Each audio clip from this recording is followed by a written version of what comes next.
Hey guys, my name is Jenna and today I am going to show you how to repot a baby monstera. I'm gonna warn you, it's not pristine, but we're repotting a plant. It's not gonna be clean, it's gonna be messy, so let's get right into it. When I'm repotting, the first thing I like to do is check those roots, remove any soil, and make sure there's no rot. And I also like to check the leaves to make sure there's no bugs. I usually also check for bugs when I'm looking at the plant before I buy it, but it's also good to check as well because if you miss something and then you get home, you will have to treat it if it has bugs and you will have to treat it if it has rot. So you always want to triple check those things. It looks like we've got some very healthy roots, which is a great sign. Very, very healthy. I'm going to try to split it up as much as I can so I can get several little plants out of this one.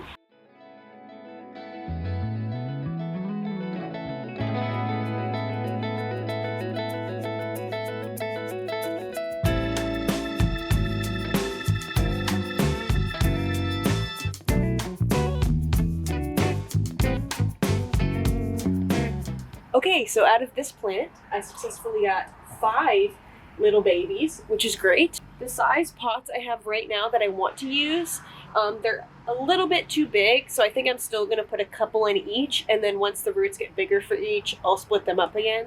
But clear pot as always. Since these had no rot, I was able to go about what I normally do. I like to clean the leaves. I use a mix with water, Castile soap, and then I also spray the roots and the leaves with neem oil as well. Neem oil is something a lot of people use to prevent pests and prevent fungus gnats specifically.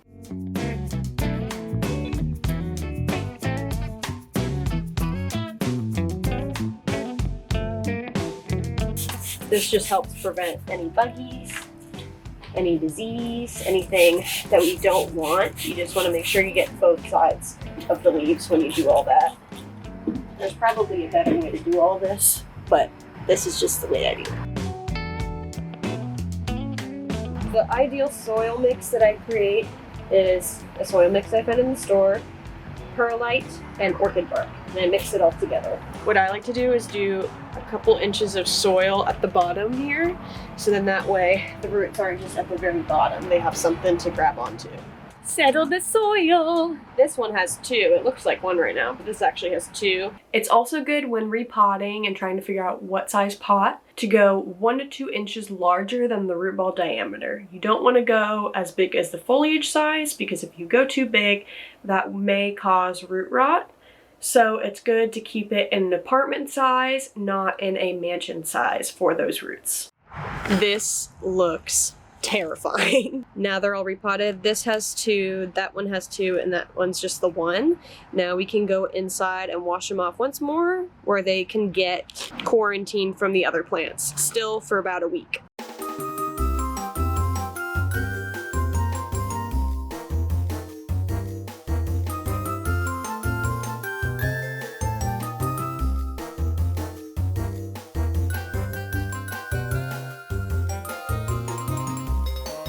Okay, so we have now repotted, we've treated for bugs, we've washed the leaves.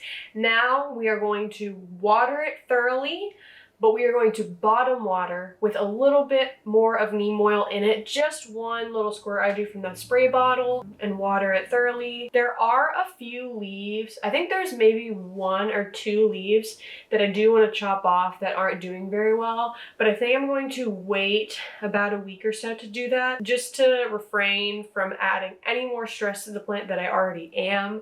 So it's not too much at once. So I'm gonna go ahead and bottom water, and then I'll show you guys what they all look like.